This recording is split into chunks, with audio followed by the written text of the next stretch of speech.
actually Sharon. Sharon, this is how's the audience? Sharon, this is Bob with Bob Burbrick. Okay. Hi. He was the drummer for Grit. Oh, okay. Yes, I know. I was the director then, and Nils was here. Yeah. And do you remember the time the Battle of the Bands? He had the rope and he swung out into the audience and dropped down. And also with Iggy, he would smear himself with peanut butter, jump off the stage. All the girls would go nuts here. Our staff would pick him up, throw him back up on the stage. All the boys were in the back like this. So we had a few close calls at times, but these kids that we had were fantastic. They behaved themselves very, very well. Yeah, yeah, they were. Bob, how many times? Oh, Grin played here a lot. Yeah. We opened for a national act, and then once we said that we had played here, the one poster out there is when right after we played the Fillmore West. It was our big homecoming to come back here in Atlanta.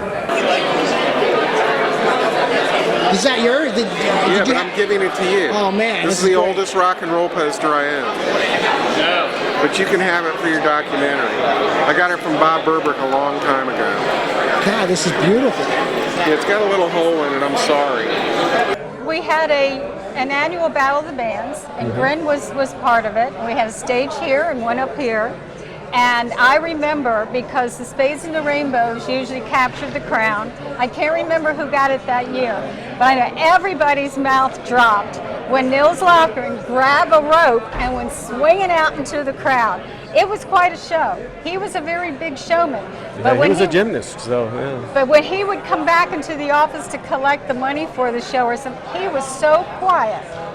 He was a real gentleman, and he grew up, he's a graduate of Walter Johnson High School.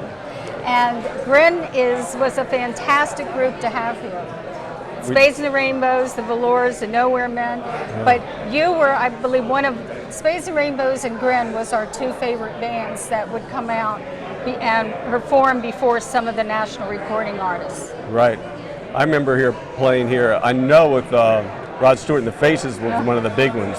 Because I remember we had a big party at Josh Brooks' house after that.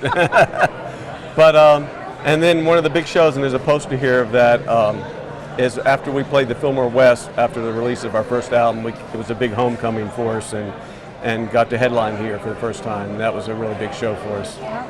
They were a fantastic group of just young men from the area. Oh yeah, we all grew up here. Right. I lived in Silver Spring and then Tacoma Park. I grew up in Tacoma Park in Silver Spring. And then I became Tacoma Park's recreation director from 91 to 94. Oh great. But roller skating was our other big thing here, and the music.